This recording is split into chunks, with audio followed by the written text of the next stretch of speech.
So thank you everyone for joining this webinar, and thank you, Alex, for agreeing to be our expert. This is, I guess we're going to be talking about a few things. We're going to be talking about change, and we're going to be talking about effective communication and how that delivers and enables great change. So we see it all the time in our data. So change is all around us, and I don't think anyone hasn't been through some kind of change in the last few years. We've certainly seen societal change. We've seen change in organizations, and everyone will have been impacted by that.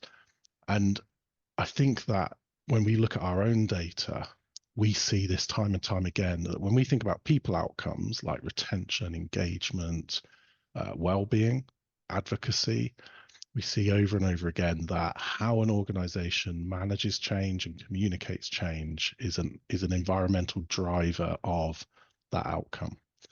And we've just run our State of the People profession to HR. And one of the really interesting things that's come from that is that HR see that change management for 2024 and communication for 2024, communication skills, are going to be highly valued, and not necessarily that everyone has them. So I think there's a skills gap that I think people learning about this is super topical and super timely.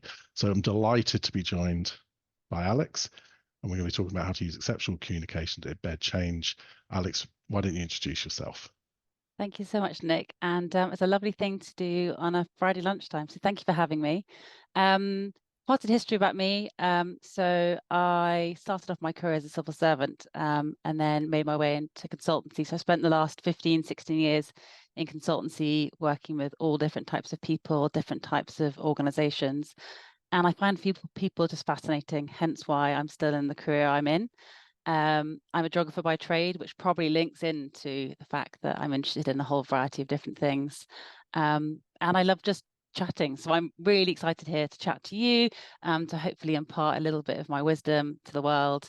And I'm really passionate about change because if it's managed really badly, as you said, it really makes or breaks the organization and your experience in it. So thank you. That's brilliant. Thank you.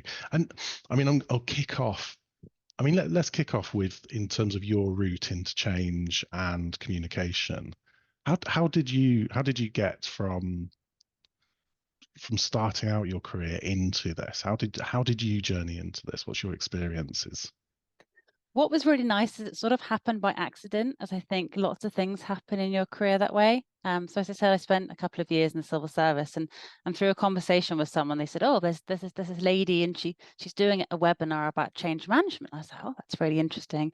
So I went along to the course, and I was really hooked, and because up until then, I'd spent a good sort of 7 or 8 years in project management, and as I was running projects, I was really clear that it wasn't just about planning things out and managing the risks. It was really important to understand what it meant for people and how you involve people.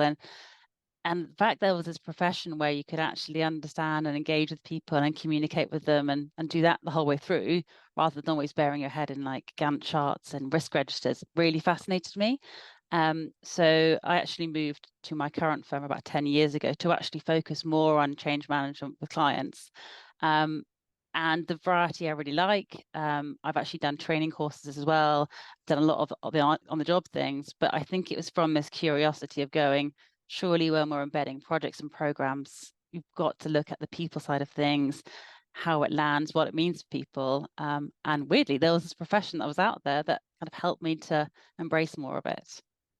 Oh, it's fantastic. So, I mean, I love hearing when people come through that, almost that operational generalism or operational specialism, to then land into that place. And you know, it is so important. You know, my background was project management, but also my first ever background into people was as a trade union rep and as a trade union official. So, you know, managing change from another side and managing communications to support that change, I always knew how important it was. And what I found is I often failed on the communication side because a poster isn't communication, and I often failed to take people on the journey with me on that, where the change is, where we're going. And you know, it was some hard lessons for me. But I mean, I guess the why.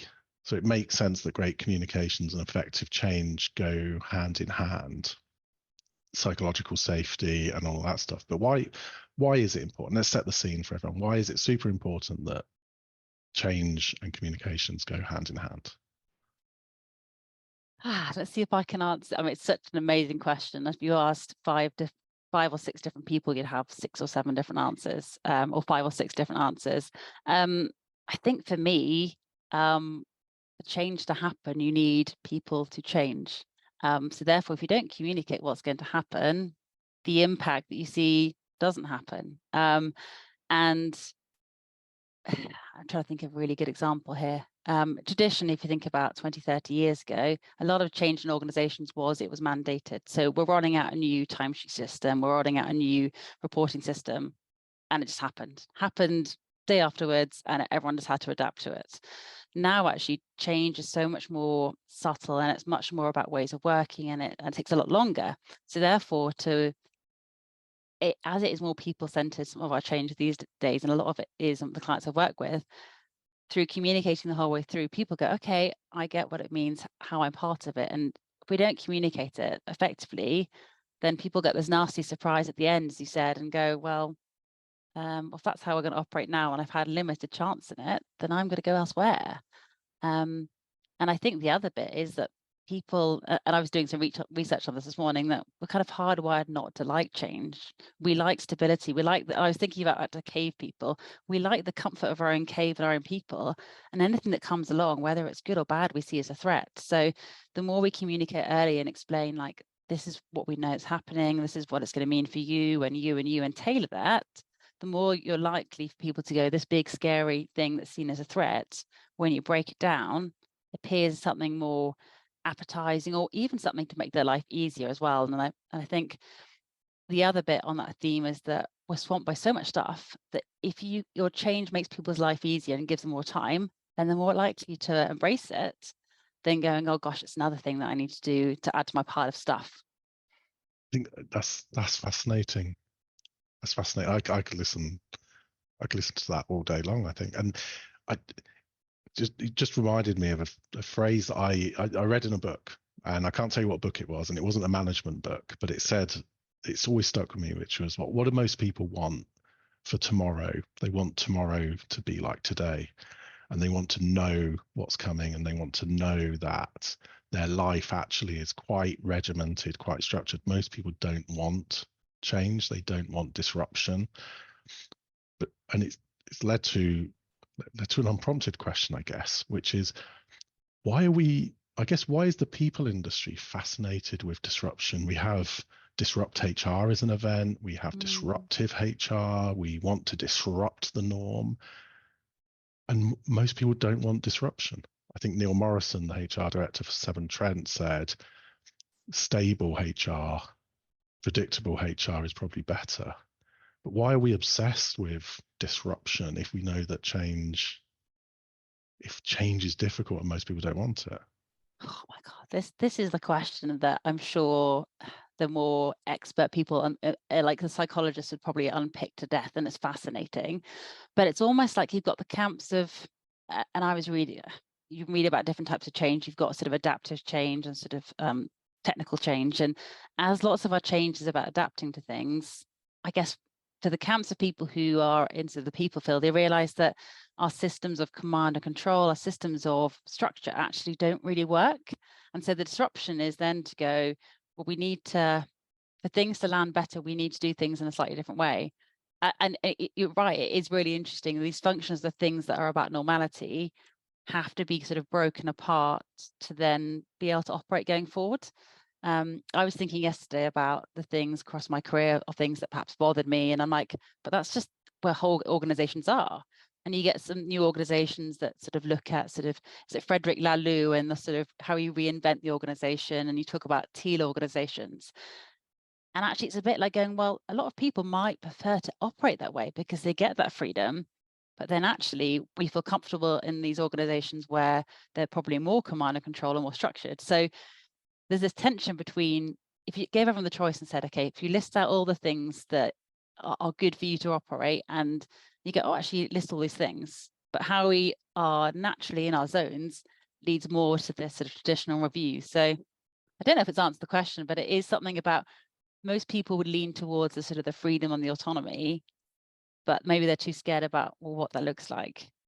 Yeah, and I guess disruption and disruptive is evocative, isn't it? It's Yeah, quite provocative, yeah, and and rightly so, I guess, in the environment that it's supposed to be. And if I think about sales, so if I don't think about change, but if I think about something like sales, then the cycle of sales has to be disruptive at the beginning, chaos at the beginning. It has to be loads of stuff around getting out, talking to lots of people, but then you funnel it into stability and normality, and you funnel it into closing a contract, getting something done. And different people have different skills in that. And if I think about change, change will always feel disruptive, even if it's small, because I guess what you're saying is there's a threat element to this, which is tomorrow won't be like today. And the threat is, if I don't know what tomorrow's like, and someone can't describe to me what's over the horizon, then what's coming over the horizon is scary, and it's going to be scary. So that communication piece just makes so much sense. And can I interrupt? I got something to add in here, yes, actually, which is really please. interesting. I think as we go throughout our careers, our experience of the change becomes perhaps a little bit more hardened. And especially even if you think back to your childhood, like everything you saw around you, you thought, oh, that's really interesting. You're really curious. And the more that thing that comes along is scary as a change, the more you become more protected about it. So we do have a big problem in organizations that if we don't navigate people through change that start well, and if we look at people throughout their careers in different organizations, they gradually become hardened and go, and you've heard of the term, people go, oh gosh, we did this 5 years ago, it didn't work, or yeah, this isn't going to work. And you get all the cynicism, but there is a bit about if we can communicate change and disrupt it, and as organizations begin, I guess it's important that way. But when we look at sort of early careers people or individuals, their experience of how the change is managed and how it's rolled out, if that's done well, then they throughout their career they go, oh, brilliant, actually I felt really listened to, I knew what was going on, I felt like there was new skills. But the first time they hit a program they're involved in, actually there's a challenge, the next time it's harder and harder because they go, well, like this has happened before, it didn't work last time. And so therefore you immediately go towards the negatives. So yeah, I was going to add to that because I thought it was really interesting about just how over time it's hard to then break out of the, well, is it going to work this time? I guess as well, like, and if I think less about organizational change and think just generally about societal change and influencing change in the world, the more I get, I'll say the older you are, but I mean maybe it's not, but I guess stick with me for it. So the older you are, the more there is to be risked. There is a risk of career, a risk of property, a risk of mortgage, a risk of the family car. And so why do you see university students being out demoing and going out and out with their placards and stuff? Because maybe the risk is lower, but they can see a future that's worse for them if they don't do it. Whereas if you're living in that future and you've got high risk or high loss potential and you've got a nice life that's stable, maybe you're less likely to go in and jump into challenge and jump into change. I mean, I find it, I'm not a psychologist at all, I just love people. So it's really, I mean, why else do people struggle with change in your experience? I also think there's the sheer volume of change as well. If you're to list in any organization, all the different initiatives going on. So I think there's just where does it fit in? And it's probably a capacity to deal with it. So they might sit and go, this makes sense, but it's just how do I fit it in? And I think the other thing is also a sort of after COVID, we've begun to see that our work and our personal lives are probably blended together. So a change at work or a change at home, it can kind of tip your balance over. So I think that's probably another reason they struggle with change. And there's probably a whole variety of other ones, but I think the other one probably, it goes back to your communication piece, is just there's so much information out there. You can wake up in the morning and you can work out how many pieces of information that you've been sent through. And it's like going with the relevance. Have I got the ability to take this in? What does it mean for me? Is it relevant? And that's probably another reason that people struggle with change as well. I guess, I mean, you talked about the communication stuff there, and I have to ask a measurement question. That's the kind Yeah, of I know. in Yeah, different. industry I'm in. So can you measure the effectiveness of communication efforts when you're driving change? Is that something you can do? You can. It's really hard because I mean, obviously, you know this more than I do. Our measurement culture is really hard, um, and it's about what do you do with the information, how do you collect it, and then what you do with it's probably even more important. So a lot of the work I've done is we talk about traditional pulse surveys, and I think pulse surveys probably get a bad name because you go, oh, it's just another thing, and what do you do with it afterwards? But yes, you can measure it, and I think you have to measure it in comparative ways. So yes, you can use numbers, but for some of the things I've seen, it's about it's asking people what's improved, what's different, and collecting themes as you go through, and how you monitor. That's really important. But there's so much data to be collected, and I think tools of your organization, other organizations are really important to put it together and go, so what do you do with it?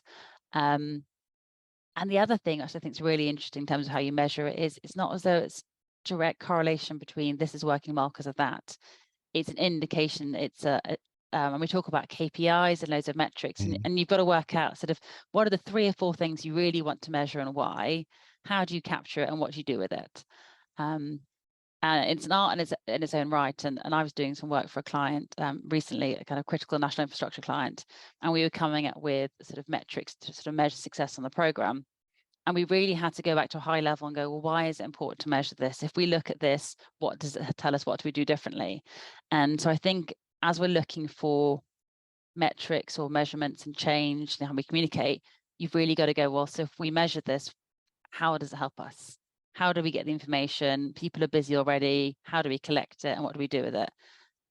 And as long as we've got all those things in place, we've got a chance. I think my other piece in there is that you've probably got to work out how representative you're going to be in terms of collecting the information. Like you can send out the information, you can ask people, but you're not always going to get everything back. So what are you happy with? Who are the people you know who are going to be honest about whether it's working or not? And the honesty bit's really important. So you talk about psychological safety right at the beginning, but creating those teams where if something isn't working, someone can turn around and say, actually, this doesn't work for these reasons, is probably more important than everyone giving a smiley face every month going, everything's fine, but you're like, but it's not. So It's yeah. interesting. It is interesting. So Rob, our director of people science, whilst I was talking to him about this webinar, one of the things he said to me was, you know, he advocates measuring readiness for change and then willingness to change. You know, because being ready and being willing are 2 different things. And then throughout that change cycle, you know, checking in on that readiness that's coming up for you, willingness that's going on, and the other stakeholders still on the same bus. Are we still on the same journey? And I always remember the first time I became a project manager and went in to run my first ever project, someone said the best question you can ask the people you're delivering change to is, if this project was to fail, tell me the reasons it would fail. And just ask everyone in the room, you know, what's the most likely reason this project's going to fail? And they'll tell you the reasons. You know, they may not want to, but they will tell you. And it leads me to another. I'm just throwing in some questions that we haven't like Off shared script, I love beforehand, it. Hopefully this is but okay. we're just going for it. I went to an employee benefits conference in, I mean, it feels like it was years ago, like 2015, and I can't remember the lady's name, Baroness somebody, and she ran MI5, MI6, one of those, and her job was to go in and make wholesale change. So she had to go in, and effectively there were operatives in the field. There were assets being deployed. I feel like all Jason Bourne now, but you know, there's all this I've got stuff the going pictures in on. my head now. I'm there, like You running know, across it's the there, bridge. Yeah. spooks, the whole thing is there, and what she said was to land change whilst delivering a live running operational business or an operational organization is really hard. And the instigators of change, the initiators of change, and the deliverers of change cannot also be the people who are doing the day job, making tomorrow happen and delivering it. And she said the only reason they were successful in making the change they made was because they split out two different teams, the day job team and the change team. And again, it was something that stuck with me, and something you were just saying about how you communicate, who's measuring, who's capturing the data, what's important to them. Is it important to split out those two teams, do you think? Because when I look back at the amount of times that I've had to deliver change and my day job, I think that's often the case. And I think a lot of HR people, a lot of people, a lot of change people will be in the same boat, which is I'm expected to run my business and deliver change. What's the conflict that's going on there? As you were talking to that, I had an example in my head, and I was thinking of the pros and cons, and it kind of depends, really. From a pure like capacity where your attention goes, you would split it out, wouldn't you? Because you're asking one person to do two jobs, and obviously keeping. So if I think about sort of, I've done some work in the water industry, and if you think about they're trying to keep the water treatment plants running, and they're trying to keep like sewage treatment plants running, but also trying to do a change program. Well, what's going to be more important? Making sure that you're delivering like safe water for your customers. So obviously the resources always get pulled onto that rather than the program. So you'd look at it and go, from a practical point of view, you would want a team more focused on delivering the change because they've got the time. But they've also probably got more of a skill set as well. And I've worked with another client sort of in sort of the CNI space as well.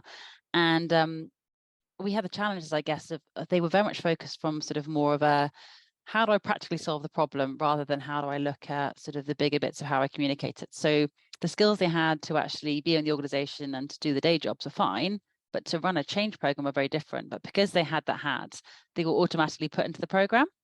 And they're probably like, I don't really want to be here. I want to do my day job, but I've now been lumbered with that. So I think from a practical point of view, yes. But this is, and I know this word, it gets banded around. It's like these change champions, these like site leads, these people are really important, because otherwise you're doing change to people. And I think about lots of asset organizations where they've got like a head office and they have their sort of sites. Often the head office can be viewed as a bit of a central, well, we've got a bit of time on our hands, we're going to do these programs to you. But where the programs work is where you've got people who are on the sites going, well, we know the problems here, we know centrally what we're trying to standardize here, let's tweak it and we'll help you. So it's kind of a blend between the two of, yes, you need probably a dedicated team, but you also need the local knowledge, the people brought in. Otherwise, you're just sort of a one size fits all solution, or you're having a sort of something never really gets anywhere because no one's got the time or the skills to do it. And it's an interesting conundrum. I'm sure other people might answer it different ways, but I think it's about the local knowledge, the time, and also the skills to do it. Balance, that Balance, balance yeah. piece, and it's and one of the things I've seen a lot has been the desire for change, but budgetary constraints, meaning that the day job doer is the person then that delivers the change because there is a budgetary constraint, and I wonder actually that there's probably a formula to this, which is how much pain are you willing to put your people through? How much pain are you willing to suffer as an organization to deliver the change that is good for you, versus how do you want to take people on a journey? And I guess we could have an answer where somebody says, well, do you know what, actually, I know it's going to be painful. I know the next 3 weeks are going to be awful. I know that we cannot invest in huge change programs. So what we're going to do is we're going to do a real dockyard job where this is going to be a down and dirty change project. Everyone is going to feel exhausted at the end of it. Everyone is going to feel disrupted. But at the end of it, we should see the positive stuff. And it's more about how we care for those people during this really difficult time than it is about delivering change in the best way possible, because the change is coming. And I think I've seen that quite a few times. But it probably then it's about dialing up that care piece, about that. How do you look after people? How do you recognize them? How do you help them get through this without it being a continual cycle? Because I guess if that was continual, that'd be exhausting. And I think people are already exhausted, aren't they? So I think for the smaller companies with maybe more of a sort of an agile mindset, people are happy to go, right, yes, let's make this happen. I think in bigger organizations where people have already been asked to take on a lot more things, some of these like get down and like kind of quick and dirty responses are quite hard actually, because they're like, yeah, I've already got like 100%, 110% stuff to do, and you're asking me to do another bit. What gives? And the self-care bits in there is really important as well, in terms of like how do you recognize that people are burning out, or whether they've got too much on their plate, and how you support them. But I think the other thing I was going to say, and I was trying to think, it was inspired by something you said, was about, we talk about portfolio management, don't we, in projects? And uh, and what I don't see much of is like portfolio change management. And we talk a little bit about it, but if you look at everything that's planned in an organization, or it links together and map it out, a lot of time we do discrete change programs here, there, and everywhere. But to be able to land the impact, to communicate the links between it, that would be like almost an amazing place to be, where you could see it all linked together. As an individual, you can go, okay, I know this is happening, but I know this is happening, but I understand why, rather than just, yeah. And it's a disruptive piece, I think, to just get away from the fact that sort of change pops up, but in some ways it can sort of be planned if you've done it carefully enough. Yeah. And I mean, I see it in our own business, and I see it as we journeyed from being a startup into a scale up and then to where we are today. I always remember Naomi, our head of sales, saying to me, could we now, if we're going to make these changes, if we're going to make this change to our sales CRM, if we're going to make these changes to our marketing collateral, if we're going to make these changes to our approach to pricing, or whatever it could be, can we now just agree that we're not going to change them again for maybe 6 to 12 months, so that we can live with it, so that we can just get on and do the job that we love doing? Because the job's quite vocational. I came through that startup years ago, but I'm now in the place where I'm the head of sales and I want to just do my great job. And yes, I can cope with change, but can I do my job, please? And it's an interesting request, which is the scale of change as you grow as a business, or that environmental change comes in, has that impact on people, that they just want to know, has that stopped now? Can I now focus on the job, not the change? And I think it's so important to communicate to somebody that yes, we're now in a place where stability is what we've got. And I think before we joined, I said to you that I'd heard recently someone describe the last few years as 2020 was just a mess that we all had to get through, but we got through it together, and everyone kind of collaborated well together to work out how to do this. 2021 and 22 were about survive mode. Everyone was in the position that said, exiting a pandemic and into a financial crisis, organizations were definitely in batten down the hatches. We have to survive. The name of the game is to be here at January 2023. And then what we should have had is the stability year. So that impact of change, we didn't have stability in 2023. We had disruption in 2023. So everyone's now exhausted by all of that. So they're ready now for stability. And I wonder if that will impact future change projects that organizations have, because we are certainly seeing companies doing stuff now that they haven't had the chance to do over the last 3 years. Org redesigns, management changes, acquisitions seem to be happening all the time, and suddenly everyone is now motivated to deliver, but they've got a pretty knackered workforce. So that balance of the day job person versus the external person must be good. I feel like I've just waffled into a dead end zone there. No, it all makes sense to me. And there was something you said right at the beginning about looking at this kind of the future skills. And actually, what I was going to do, I haven't done ahead of today, was I was going to look at, obviously every how many years they do sort of the skills, the future report, don't they? And tied to that, obviously, you were saying that kind of communications and change is a skill that most people need. And I was doing a webinar in my company the other day, and we were talking about stakeholder engagement. And I said, well, the myth is that it just sits with one person. And I think now we're getting to the stage that, as you said, that change management communication skills that kind of everyone needs. You can have a person who is perhaps the center of it and can help sort of provide the expertise and guide it, but everyone needs to have that ability to go, okay, as I'm thinking of this information, a post, as you said, won't do. So how for that stakeholder or for that person, because I think stakeholders are a bit clinical, but stuff for that person, what do they want to know? And how do I communicate with them? And how do I get some feedback from them? Because if I just go and chuck things out there and go, well, I've sent an email, I've written the poster, they know what's going on, that's only half the job. And I guess for change and for proper engagement within it, it's the bit back about going, okay, so what are the questions I've got? What does it mean for me? Rather than, okay, yes, I will accept that this is going to change in 2 years' time. That's not the experience that people want, is it? And it's so, I mean, I've just, while you were talking, I just brought up our State of the People Profession report, and which probably will go out in the next few weeks. But change management, so we've done it on a scale of, do you see this as a gap, high to low, low to high? Do you see this as important for the next 12 months, low to high? So change management has set on the highest, you've seen it as the highest skill, and it sits right in the middle of that low to high as a skill gap. So we've got probably as many people saying they have a gap as they do saying that they feel okay and they're skilled at that. But right next to it, we have coaching, critical thinking, communication, stakeholder management, all in a nice little cluster around important and middling. So, it feels like it's going to be, it feels like it's tough to deliver change. And I think there's a real focus on those skills.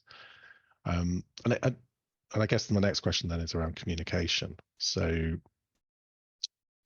when we think about communicating change, and you've talked about stakeholder management, taking people on the journey, showing people what's over the horizon, what do you think are the common challenges that you have encountered when communicating change? And for anyone who's watching this now or in the future, how did you go about addressing those challenges, overcoming those? I mean, I will say three, and then if I don't say three, then just prompt me on the last two. I think number one is a really, we talked about the sort of, depending on the organization, we tend to assume that a lot of people sit at their desks, but some people are on site, they're doing operational jobs. So how we communicate change, how we bundle up how it's delivered needs, I think many people in programs struggle and go, right, we've written a report, we've written an email, we're going to do a webinar, we're going to do a call, everybody will receive it. And I think it's just understanding the breadth of different people. And so what are those briefings? How is the message received? So people go, well, I've been on site all day. I've got all these 10 emails you sent me. So tailoring it, I guess, depending on people's work life, their patterns, their shifts is really important, because otherwise you're just focusing on a small percentage of the work population. So I think that's one challenge, but I think it's then getting to understand all the different people, what their patterns are, and how you can incorporate it into existing briefings and who delivers it as well. So that's, I suppose, number one. Number two, I suppose, is the communication is making it really random. So I think there's always a problem of we must say something, but it pops up at irregular intervals. So a lot of the programs that I run, we have kind of drum beats of communication, and you say, okay, what are the things that we will send out on a monthly basis, and it will always happen that way. What can we incorporate into regular meetings so people know that something's coming up, and whether it's a small little update or whether it's a big thing, they know there's something. There's not this big black hole, or there's not a flurry of emails that come out going, oh, we haven't sent them anything for 6 months, let's send 5 emails in one go. People want that predictability, because they want to know what's going on, how to engage with it, but also if it goes quiet, they just assume, well, maybe the problem's gone away, nothing's coming out. And I think then the third one is, it's probably linked a bit to the first one, is making it relevant. And I said right at the beginning, there's so much information out there, so many different stakeholder needs. I don't know, for lots of stakeholder engagement, communications, change management, all sit in the same bundle of, when you start out, understand all the people affected, where they currently are, and their appetite and willingness to change, and actually where they're going to move to. And all your communication is tailored around that. It's fine to have generic things, but the more you send out something generic, more people go, well, this doesn't apply to me. This doesn't make sense. And I think 3.5, because I'm not going to do 4, is making it really simple. I I was involved in a program a while ago, and it was a brilliant program, but it included a lot of terms, I think, that were perhaps quite complicated for people to understand. So you've got to take yourself out of the complicated zone into what does it mean for different people? Could everyone understand what it is? So the more your communication is clear, it's simple, what's the ask, the more likely people are going to engage with it rather than hit delete. So that's my 3.5 probably challenges and what I've done against it. So I love that. I mean, I loved the create random moments where you communicate when people aren't expecting it, and I also like that almost that surprising piece, which is, you know, when we communicate by posters and they all look the same with the same fonts and the same pictures and the same message. You can change the message, but I don't know that the poster's changed. I will just walk past it. But what has made me stop in my tracks and look or read something, you know, and what has made it important to me, what has made it has probably been when it's out of a cycle, when it's surprising to me or it's surprising to see. And the keep it simple piece that I think every organization struggles with this, particularly organizations where the change is being delivered by a specialist team. So it might be, let's say it's HR systems, or you're implementing an Oracle solution and it's being delivered by Oracle specialists and people who are experts in payroll and finance and all the rest of it. And they talk like that, but they talk to everyone like that, and they talk to everyone like you understand what a BAX file is, and they talk to everyone that, you know, understand what all this stuff is. So when they say, you know, this week we're going to be trialing the BAX run, you know, and we'll know whether it's successful on Wednesday, probably 90% of the organization are shrugging their shoulders going, I don't know what it is, therefore it's not important to me, therefore who knows. And we see it in general communication, which is how do you reach somebody where they are? So those channels, how do you communicate to, because if I think about email as a channel, I saw something on LinkedIn the other day, which was, it said, well done to salespeople who've now killed email as a communication channel, because you've just filled it up with sales emails. And it stuck with me because, well, we have to sell in our business, so we have to communicate with people, we have to reach out to people. So how do you get their attention? How do you get their attention when they have, I spoke to someone the other day and she said she receives around 70 internal emails a day and she receives around 50 external emails a day. And you're speaking to a HR director who's receiving that quantity of email. How do they suddenly know something is important? They have to read something. So there has to be maybe another channel. There has to be a different channel, you know, and the onus can't just be on the person to read it. Your obligation is to read my communication. How do you overcome that? How do you overcome channels? This is bizarre. I was just thinking about this a moment ago, actually. One of the other clients I did some work with in sort of the southwest of England, they had set up like a dedicated SharePoint page, and actually SharePoint gets a bad name, but as part of this, it was a place for all the information to go in one place. So you could signpost people there and say, and if they chose to, so whether it's an email, whether it's a briefing, having everything in one place really helped us in some ways, because it was there, it was updated, and it was consistent. And if people want to go and find something, they'd find it. And so I think we have too many emails, we have Yammer, we have loads of different tools out there. And actually, when people want to go back and refer to something or go and have a read and delve into more detail, those systems where you can organize it neatly, it's really easy to understand where to go. There's some pretty pictures, there's some even videos. And I think there's a bit in there we haven't really touched on, which I'll mention now, about like different types of communication, because some people go written's fine, but some people go, actually, I want to be able to listen to something, or I want to be able to read a lot more detail. And one of the things that I'm trained in is I'm an insights discovery practitioner, talking about color energies and how people take in information and how they think and how they come across. And a lot of that's helped me think about, when you're communicating with people, understanding what they need and why. And some people just go, right, I just literally want the 3 hardcore facts. That's all I want. Some people want all the detail. They want the manual, they want the videos. And some people go, well, I kind of want a bit of information, but maybe later. And understanding all the different people's needs and how you deliver it and giving a variety of different things is really important.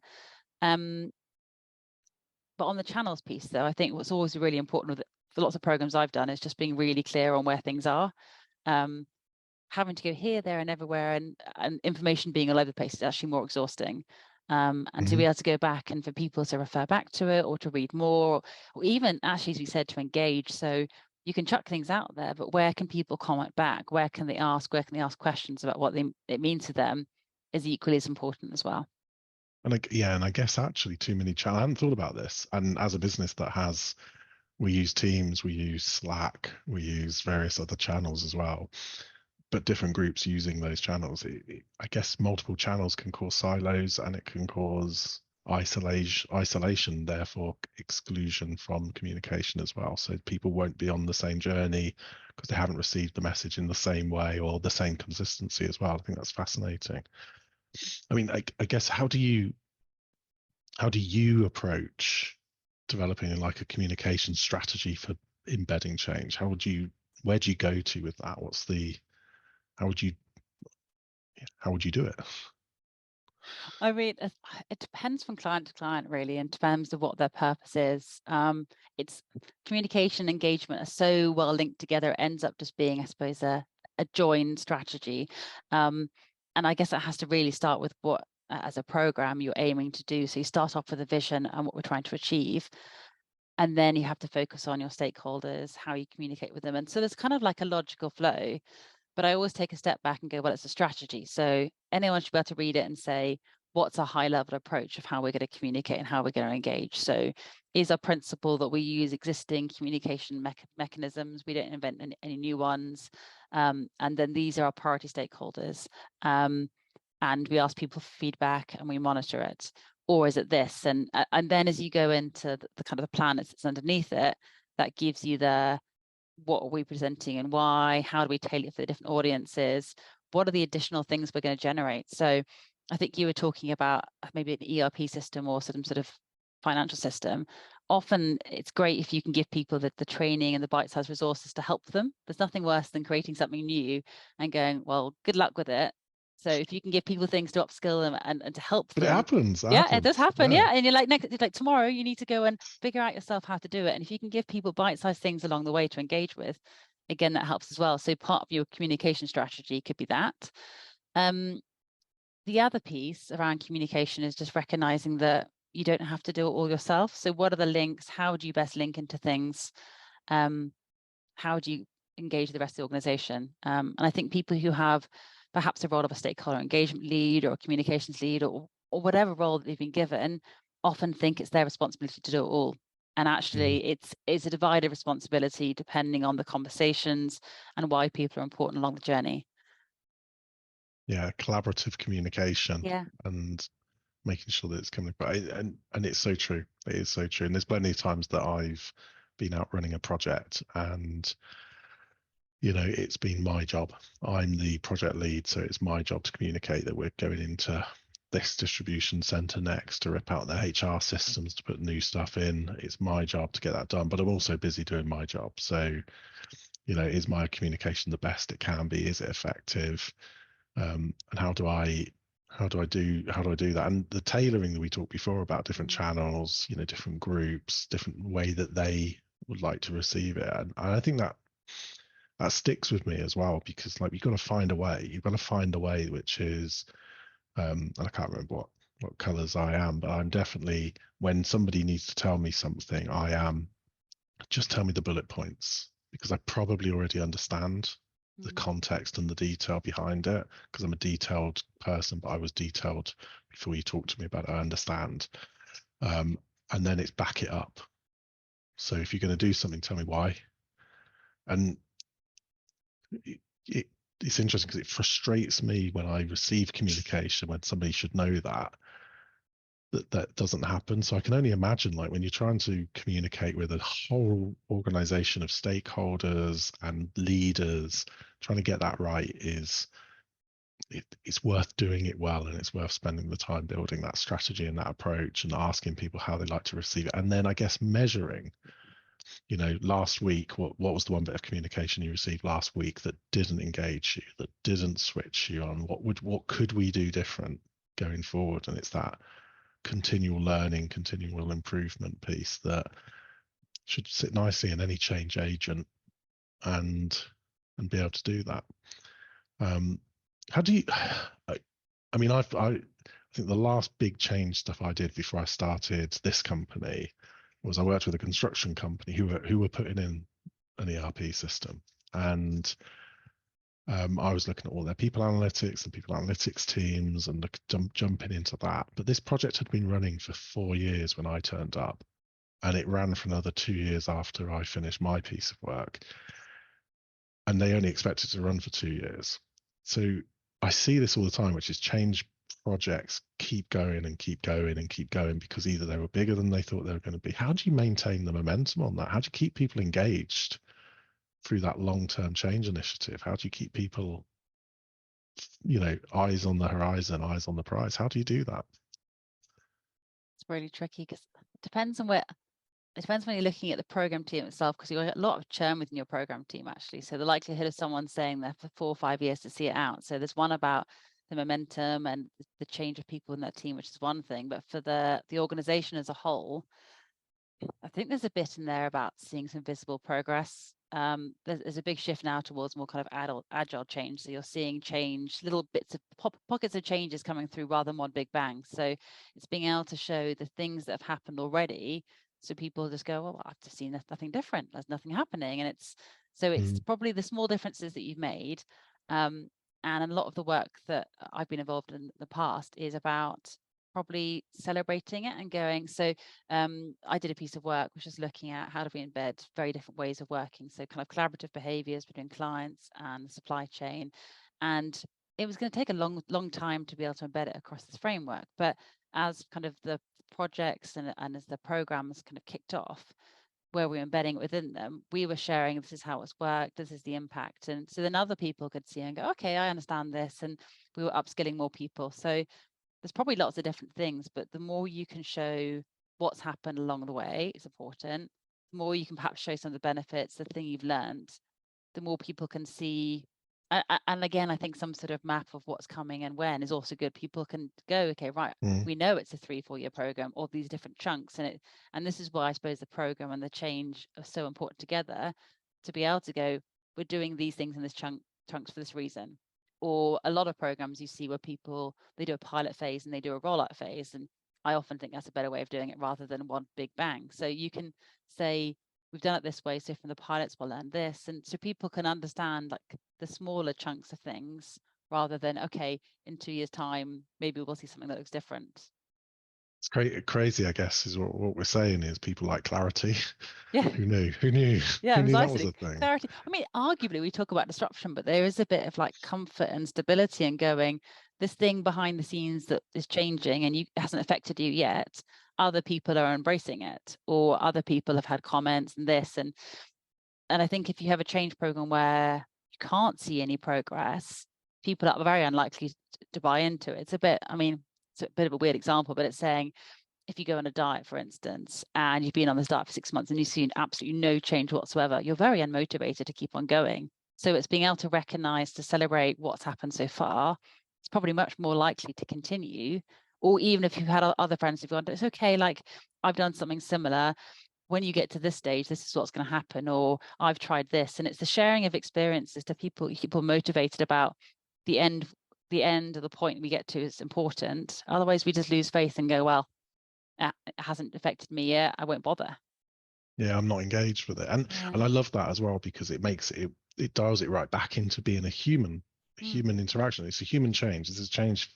Most organizations, the change is going to be with people. It might be your employees, it might be your customers, you know, it might be your suppliers, but if there's change, it's going to affect people. And what do people want to do? They want, and if they and I guess the other question is, what would they do if they don't know? They will fill in the gaps themselves. They will make assumptions. They will get off the bus and they will say, well, I'll get back on the bus when you start engaging me again. And, you know, giving that clarity and reassurance to somebody that says, you know, change is coming, and this is where we're up to with it. And we're coming towards the end of the webinar, and I had one which was, I guess it was quite specific, but how do you balance, like many change programs I've gone into, they're quite confidential, and people know something's happening because all of a sudden there's a project office set up, and there's a project manager turning up, and there's a Kanban board appearing behind a closed door that I've seen. And sometimes change has to start confidentially, change has to start behind the scenes, and it leaks out. So I guess, how do you balance that transparency for the need of confidentiality and the balance for the need to communicate that change is happening when you're in that situation? And it's very niche, but I kind of feel like a lot of people managers and people will be dealing with that. And I was thinking about this question earlier, actually, when I was reading through this. I think there is something in there about when we're looking at structural changes, there is sensitivity around it, but in some cases, starting with something is better than nothing. So there's always a joke about sometimes it's the worst kept secret. So people will talk, it will naturally come out anyway. So it's better to be prepared with a high level, this is what we're planning to do and why, in broad terms, and then the intricacies come out later. I think the worst thing you can do is just stay silent and go, well, no one's going to know about it because we're not going to say anything. And then the rumor mills start, and then the speculation starts. And as you said right at the beginning, that's when people begin to lose faith in the organization. And so whatever's been done has been done for a reason. So you can discuss at a high level, discuss the reason, the intricacies of how it's done and how it's managed. That's probably the after effect, I'd say. And that's the bit that you can communicate as you know more about. But the worst thing you can do, I think, is stay silent and go, well, we can't share anything, because then you just lose all the trust and the transparency you've built up in your organization, I'd say. And it is interesting because, I mean, the work that we're in is asking people their opinions about work and how they feel about work. And I'm always quite surprised how often I see within those results, we know something is happening, but we're being kept in the dark. We know there is change coming, but we're being kept in the dark. I'm fearful for my job. I'm fearful for security. I'm fearful for stability. And on the occasion that I can ask those questions, and I do ask the question of the organization, says, is there something coming? And often the answer is yes, and it's not that bad. Yeah. Or yes, and I think it'd be quite good. But we're just not telling anyone right now because obviously we've got to get some things sorted out. And I think like it's a really hard balance to get right. But I really like what you were saying then, and it's about having something to say and reassuring people is better. And obviously there's going to be situations when you can't reassure people. There's going to be wholesale change in your organization. It is going to be awful and disruptive, and it's going to impact people. And then it's all about how you do it and how you deliver that in a human way. So it's but hopefully less is more. And so we're into our last 5 minutes. We're truly free forming now. If there was something you said, you know what, for the audience who's going to watch this, who is thinking about change and embedding change well and communicating that change well, what would you share? Free form. Oh my goodness me. I love free forming. This is the most exciting bit. A really simple thing. I think it's all about relationships. It's all about people. And so the more you go out and talk to people, the more you understand what their challenges are and what motivates them, the easier it's going to be. Tools and spreadsheets and documents are really important, but getting to know people, what drives them, what interests them, what motivates them, generally makes my life so much easier. And that's most of my career has been about relationships and getting to know people. And the more you get to know people, the more they trust you, and it just makes your life so much easier. So I think it's about building relationships. It's about, and that's number one. Number two is not doing it by yourself. You've got a whole team of people, using the right people. And maybe number three is just making it fun where you can along the way. So are there memorable things? Are there things, and it's probably an optional thing, but depending on the audience, are there ways you can make it more memorable so they want to engage? I love it. And the summary, I think the summary of that is change doesn't happen in isolation. Yeah. Change doesn't happen in silos. And I love that so much. Walk the floor. Just go and walk the floor. Just go and be with people, be approachable. Because when somebody has a question, be there so they can ask the question. And put your boots on and go, still toe cap boots, go out with your high vis jacket and go and chat to people. You learn so much more on that. And actually you find that the fear and the worry that people have is just because no one's come to talk to them about it. So yeah. Yeah, I love that. That's brilliant. So thank you so much for coming on this webinar, and it has been an absolute joy. And what a way to spend a Friday. I'm finishing my week on a high. So this has been great. I think that we've got something in the Q&A. Oh, we have something, a question that's come across. So we've had Carly Gaynor has said, really interesting insights. I take away many highlights and awareness of change, saturation, the potential for change and to overlap work and home life, the importance of prioritization. Carly, you have summarized our webinar. This is amazing. Thank you.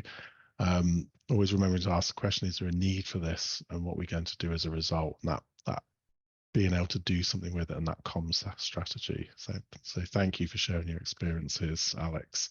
So message from me, message from Carly as well. Thank you so much, and I look forward to sharing this in the future as well on our podcast. And if anyone wants to get in touch with you, Alex, and reach out, what's the best way?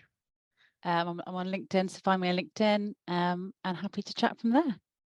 Amazing. Thank you so much. And that's how we'll end it. Okay, have a great rest of the day. Bye-bye, everyone. Thank you very much.